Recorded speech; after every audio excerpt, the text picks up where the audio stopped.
중고거래를 할 때도 일어나서는 안 되는 일이 청와대에서 일어났습니다. 중고거래를 예로 들면 이미 비용을 지급했다면서 물건을 받아와 놓고 판매자가 입금 확인이 안 된다고 하니 따로 요청을 해야 입금해 준다고 슬며시 말을 바꾼 건데요. 어떻게 된 일인지 알아보겠습니다. BTS는 지난 9월 대통령 특사 자격으로 문 대통령과 유엔 총회에 참석했습니다. 그런데 그동안 알려졌던 것과는 달리 관련 비용을 지급받지 못한 것이 확인되어 논란입니다. 이러한 이슈는 처음이 아닌데요. 2018년에도 문 대통령의 파리 순방에 여비나 출연료를 받지 않고 K-팝 콘서트 무대에 오른 적이 있었습니다. 당시 행사기획자문위원이었던 탁현민 비서관은 한 인터넷 방송에 출연해 BTS가 딱 하루 쉬는 날이었는데도 불구하고 참여해 주었다고 감사의 말을 전했습니다. 그리고 이니 시계라 불리는 문 대통령 시계로 모든 비용을 퉁쳐줘서 행사가 잘 끝났다고 했는데요. 네티즌은 이를 두고 정당한 대가를 지불하지 않았다, 연예인의 유명세를 이용한 직권 남용이다, 열정페이다 라는 등의 반응을 보였습니다. 이를 의식했던 것인지 이번에는 7억의 비용을 지급했다고 밝혔습니다. 9월 30일에는 청와대 관계자가 공연비는 이미 지급되었다고 말했고, 탁현민 비서관은 공연비 미지급 의혹에 분노하며 SNS에 장문의 글을 올리기도 했습니다. 뿐만 아니라 10월 1일에는 방송을 통해서도 이미 공연비 지급은 완료되었다고 말했습니다.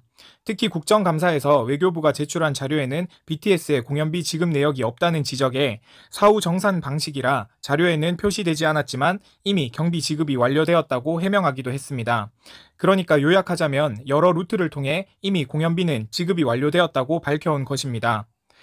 그런데 문화홍보원 국정감사에서 BTS에게 유엔 특사 관련 비용을 지급했냐는 질문에 해외 문화홍보원장이 아직 안 됐다고 답하자, 탁현민 비서관은 정부 행정 절차상의 대금 지급 결정은 이미 완료됐다며 사소한 절차와 표현의 문제를 두고 마치 거짓말을 한 것처럼 오도하지 마시길 바란다고 말했는데요.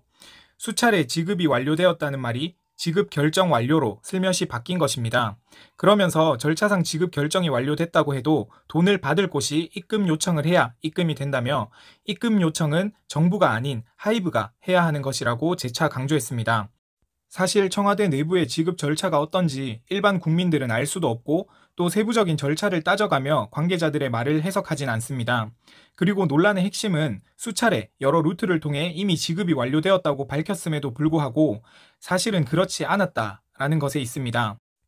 더욱이 BTS는 참여한 것만으로도 감사하다고 표현했다면서 직접 입금 요청을 해야 준다는 것도 좀 그렇죠.